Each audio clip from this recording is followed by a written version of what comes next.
आशा करते हैं आप सभी लोग अच्छे होंगे, स्वस्थ होंगे, मस्त होंगे। अभी हम करने वाले हैं एक्सरसाइज 3.6 का पहला का चौथा प्रश्न।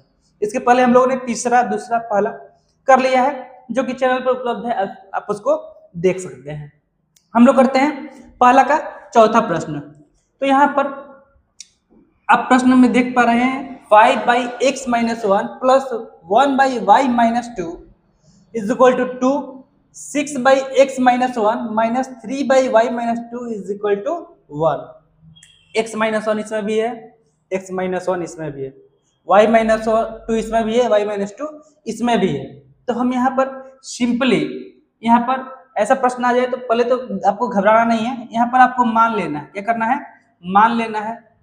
तो यहाँ पे लिखते हैं माना कि 1/x-1, यहाँ पे मान लेंगे आप क्या, 1/x-1 is equal to you मान लेते हैं यहाँ पर, ठीक है ना।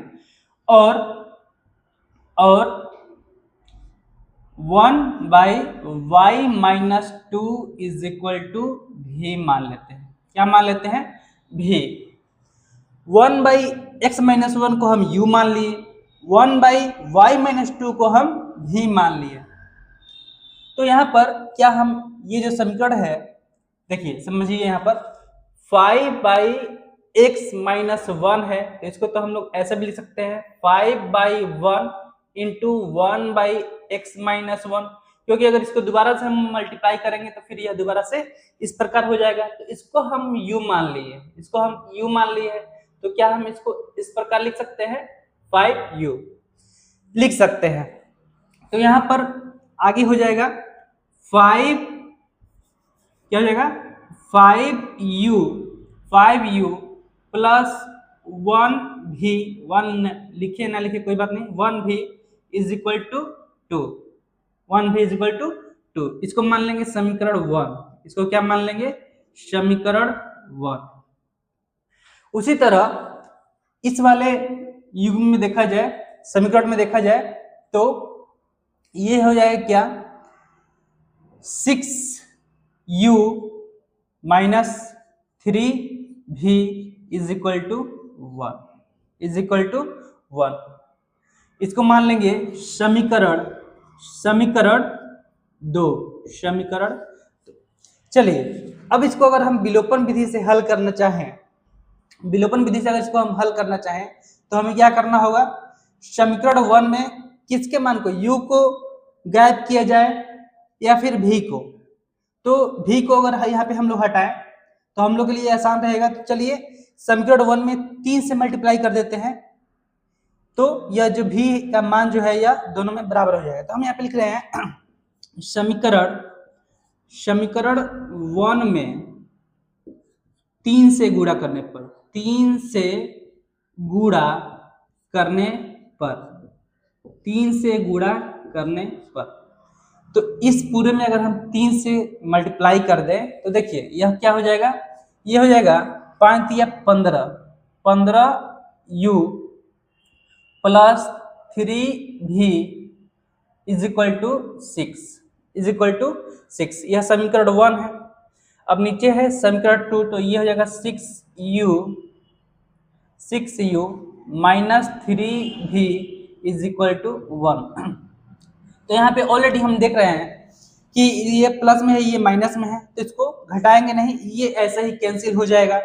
तो 3v से 3v कैंसिल हो गया, तो यहाँ पे आ जाएगा 16, 15 और 6 21u, 21u is equal to 7, 21u is equal to 7। तो यहाँ पर u बराबर हो जाएगा 7/21, तो ये हो जाएगा 1/3। u का मान यहाँ पर आ गया 1/3। अब u का मान हम किसी भी समीकरण में रखेंगे, हमें v का मान मिल जाएगा। तो चलिए किस में रख देते हैं, 2 में रख दे क्या, चलिए 2 में ही रख देते हैं। तो हम यहाँ पे लिख रहे हैं u का मान समीकरण, u का मान समीकरण 2 में रखने पर, u का मान समीकरण 2 में रखने पर, तो समीकरण 2 क्या है, 6, u का मान है 1/3, 1/3 minus 3v is equal to 1 तो 3 से 6 कैंसिल हो जाएगा 2 बार में, ये हो जाएगा 2 minus 3v is equal to 1। तो इधर प्लस में उधर जाएगा तो माइनस में, तो minus 3v is equal to 1 minus 2, 1 minus 2, ठीक है। तो ये हो जाएगा माइनस 3v बराबर -1, तो v का मान यहाँ पर आ जाएगा -1/-3, तो माइनस से माइनस कैंसिल, ये भी इसका भी मान आ गया 1/3 v का मान भी आ गया यहाँ पे 1/3।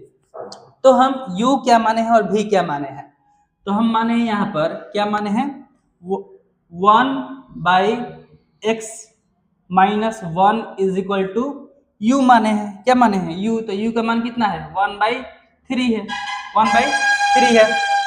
तो अब इसको हम क्रॉस मल्टीप्लाई करेंगे, ये हो जाएगा कि या x -1 इज इक्वल टू 3, तो यहाँ पे -1 इस तरफ प्लस में है, उस तरफ जाएगा तो माइनस में है ना, इस तरफ जाएगा प्लस में जाएगा, तो x इज इक्वल टू हो जाएगा 3 + 1, तो x का मान आ जाएगा कितना 4, x का मान कितना आ गया 4 आ गया।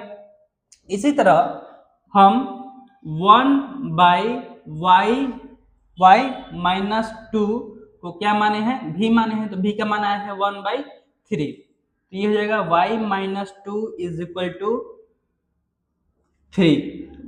क्रॉस मल्टीप्लाई इसको इससे और इसको इससे, तो यहाँ पर y इज इक्वल टू हो जाएगा 3 + 2, यानी y का मान आ जाएगा 5, y का मान आ जाएगा 5, यही हो जाएगा आपका आंसर, यही क्या हो जाएगा आपका आंसर हो जाएगा। कोई दिक्कत, बिल्कुल आसान था, बिल्कुल आसानी से आप लोगों को समझ में आया होगा। अगर वीडियो अच्छा लगा, समझ में आया तो प्लीज सब्सक्राइब जरूर कीजिएगा, लाइक जरूर कीजिएगा, अपने दोस्तों के साथ शेयर जरूर कीजिएगा। धन्यवाद।